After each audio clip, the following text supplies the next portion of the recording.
Hai teman-teman, masih bersama dengan saya Ana Nur Abdillah.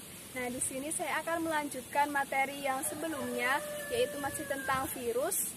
Di sini saya akan melanjutkan materi virus, yaitu tentang yang pertama adalah tentang cara reproduksi virus, kemudian dilanjutkan dengan pengelompokan virus berdasarkan sel inang. Nah, untuk teman-teman, selamat menyaksikan.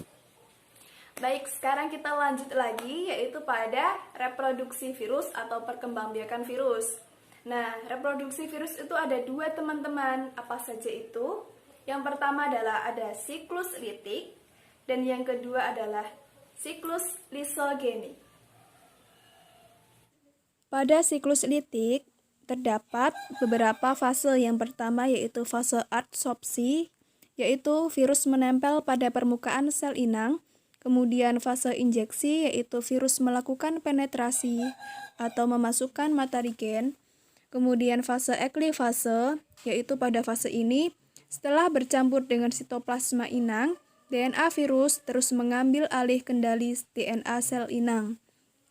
Kemudian fase sintesis, yaitu virus akan menggunakan sistem metabolisme sel inang untuk menghasilkan komponen virus. Kemudian fase replikasi, komponen virus yang telah terbentuk kemudian digandakan atau diperbanyak. Kemudian fase perakitan, bagian-bagian virus yang masih terpisah kemudian dirakit dan disatukan. Dan fase yang terakhir yaitu fase lisis, setelah terbentuk virus baru yang sempurna, maka induk virus akan mengeluarkan enzim lisozim untuk menghancurkan sel inang.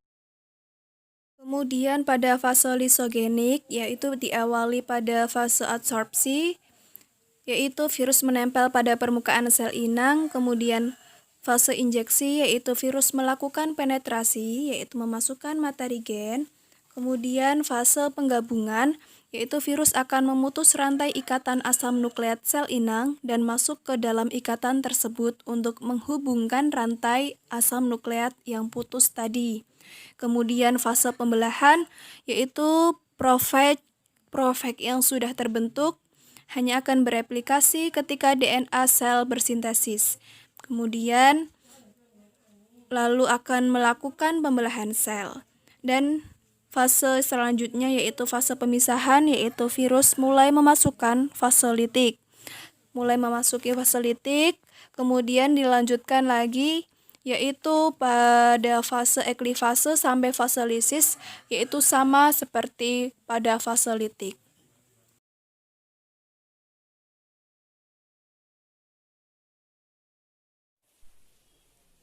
Baik, sekarang kita akan lanjut lagi ya pada materi yang terakhir, yaitu tentang pengelompokan virus berdasarkan sel inang. Nah, di sini pengelompokan virus berdasarkan sel inang ada banyak teman-teman. Ada virus yang dikelompokkan berdasarkan sel inangnya, yaitu manusia, tumbuhan, hewan, dan lain sebagainya. Nah, untuk itu penjelasan lebih lanjut, yuk kita simak video pembelajaran ini sampai selesai ya. Yang pertama, virus bakteri adalah virus yang sel inangnya adalah sel bakteri. Dan virus mikroorganisme eukariot adalah virus yang sel inangnya berupa mikroorganisme yang tergolong eukariot. Virus pada tumbuhan adalah virus yang sel inangnya adalah sel tumbuhan. Virus pada hewan adalah virus yang menginfeksi hewan. Nah, sedangkan virus pada manusia adalah virus yang menyerang pada tubuh manusia. Sekian, itulah materi dari saya mengenai virus. Kurang lebihnya mohon maaf, semoga ilmunya bermanfaat. Tetap semangat buat teman-teman, buat adik-adik semua. Tetap semangat meskipun kita belajarnya hanya daring. Tetap semangat ya. Tidak ada alasan untuk tidak belajar, oke? Sekian, wassalamualaikum warahmatullahi wabarakatuh. Terima kasih.